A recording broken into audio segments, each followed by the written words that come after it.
좀 더 하십시오. 어차피 저도 말씀드릴 기회가 필요하니까요. 예. 그러면, 예. 네. 요새 제가 언론들하고 인터뷰도 참 많이 못해서 네, 후보, 아, 예. 동아일, 방송 언론 출연도 못하지 않습니까? 후보님 안녕하세요. 파이낸셜 뉴스 송지연입니다. 후보님이 예상하신 보수 진영 단일화 전망에 대해서 궁금한데요. 그 네. 전망이 여전히 유효한지 궁금하고요. 그리고 만약에 저쪽에서 단일화를 하게 된다면 캠프 차원에서 어떤 대응을 하실 예정인지 여쭙고 싶습니다.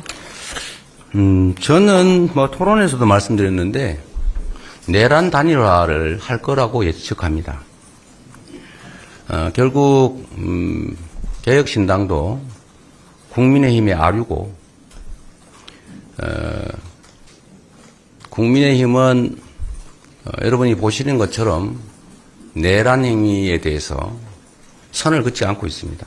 오히려 계엄 해제에 반대했고 탄핵에 반대했고 내란 수계의 복귀에 나름 최선을 다했지요.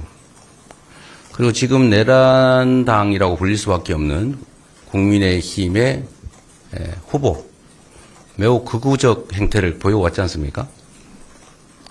정광훈 목사하고 어울려서 눈물을 흘려가면서 극도의 극우적 행태를 보여왔고 제가 방송에서 물어봤던 것처럼 내란 수계와의 단절, 극우 세력과의 단절에 대해서 답을 하지 않고 있습니다.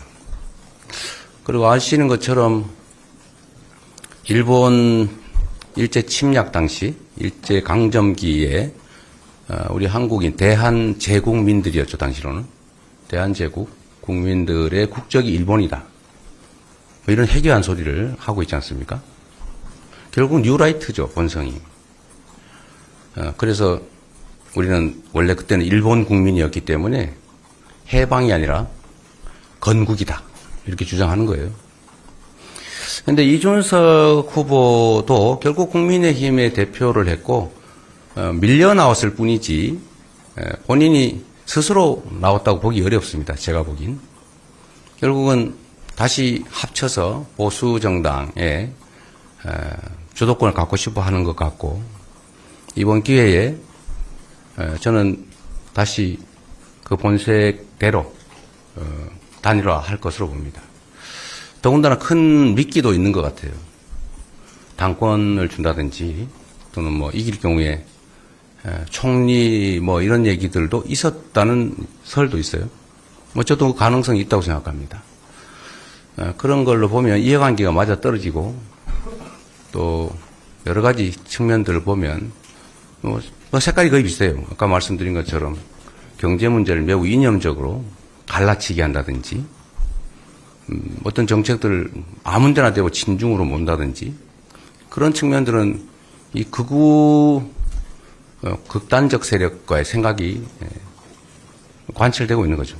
그런 점에서 보면 저는 아니라고 하지만 전에도 그랬던 것처럼 결국은 단일화 할 것이다.